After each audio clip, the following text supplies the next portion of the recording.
Okay guys, I know this is going to look a little weird and kind of out there, but this is the beginning of a custom, and one of the things that's going to change, first of all, is once I get some Gorilla Glue, is make it so that this piece is attached to this little hinge. That way whenever it transforms, it's going to just stay here. Like this once transformed, and that way in its Cybertronian tank mode, it's going to just sit like this.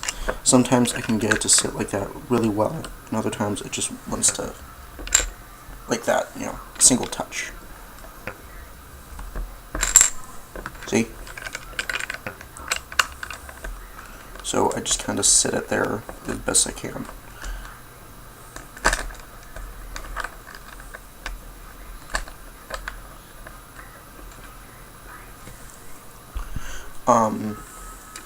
First of all, since this is my first custom that I've ever tried to make that's plausible and looks good, I need a little help from my viewers who are in customs like that. Kind of counts as YouTube reverse fusion.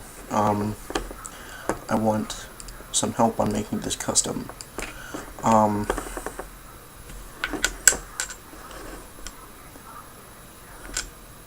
First of all, I need some ideas on a paint scheme. Second of all, I need some ideas on how to make the body of this better. The front of this, I already kind of have planned out. I was planning on somehow adding a front to this so that it covers up Trans-Tech Rhinox's head, because it's going to be a Trans-Tech Rhinox. Second of all, I was thinking on doing a pretty close representation of Rhinox's paint scheme, and so far on the guns, that's already taken care of. Either that, or I could go with the same color scheme that's here, but kind of change it up, because right now all you can see is like rhino eyes, which I'm planning on, if I plan on doing this color scheme, if I don't, what I'm trying to say is, I want some ideas on the paint scheme, okay? And until I get some comments on what to do with the paint scheme, I was thinking on just graying this whole black area out and leaving these as almost like headlights or something, or just completely gray them out, or maybe even better yet, file the detail off of it so it's more smooth and looks less like a hide of an animal and more like the area of a vehicle. Second of all, I'm going to be shaving off like the details on the toes. That way it doesn't look like rhino feet. And right now, the laser is a propulsion system. See? I kind of wanted to make it look like cat angle them out, and that's like the propulsion system. I might try to make it more detailed once I get finished and give them actual like booster, like back here.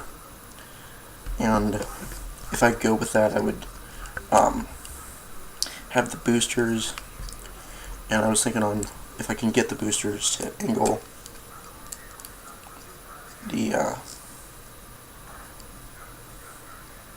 I was thinking about somehow getting it so that they would be attached to the heels here.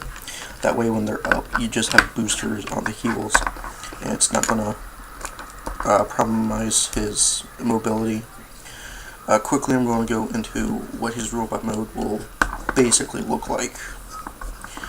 I decided to go with the Trans-Tech idea because of the fact that as soon as I saw this guy, I kind of saw the idea of like just popped into my head, and the more and more I thought about it, the more I got into it, trying to put something like this together. That's one of the problems with my figures, that the new So your idea is that the guns try to pop off. Now there's a few things that you can do with the guns. First of all, one of the things is that you can have them attached kind of right here. That's another thing, is smooth this out so it's not hide, you know. But to leave the guns up like this and kind of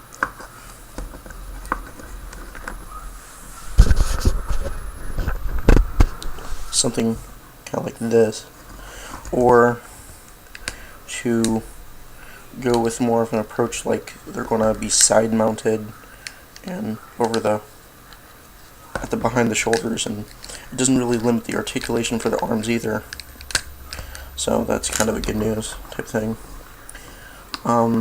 As of now, the articulation is technically, 360 at the shoulder. You just kind of have to move stuff around a little. In fact, you can probably get away with it still just like this. See? He has a swivel to move up and down at the shoulder, like right here. He has a ball joint at the elbow, so you can also twist stuff around here. So you got a lot of posability here. You have ball jointed hips, hinge knee, and a swivel at the knee. And his head turns. He does not have waist movement, but that's actually okay. You see, what I wanted to get to was how it would look in this mode. Once I get the Gorilla Glue, it'd be... Actually, to make it sit a little better, I would shave part of this little rounded area off so it just sit flush, and it would, once folded down, it'd form, look like that. If you get my drift, catch the drift. Another idea to go by is that we have some tank treads. If you pop off the feet, and no, this is not from another Transformers, just from a knockoff type Gundam series that I found at the Dollar General, and they actually make good weapon parts and limb parts. Actually add for good articulation and look nice. But the whole idea is that they actually have treads, which I plan on painting if I use this idea, and I'd do something a little like this. Now, like I said, I need some comments to give me some backup on what I should do. But what one of my ideas is, I would cut the little ball joint at the little, where it has like a little, see the little peg area on this one? I'd cut it off by there, and once I would take it off, I would glue it onto the side of one of the treads, and once doing that, I would put the Gatling guns there so you can still have the Gatling guns. So, like I said, guys, just give me some info, hopefully from Shadows Kids Mudflap, Mitch Santona, Reverse Fusion, and so on and so forth, for some of my good friends. If I can get some info, I would surely appreciate it, because this would really help. So that's going to be my video for now. I'll update you once I get farther in the production.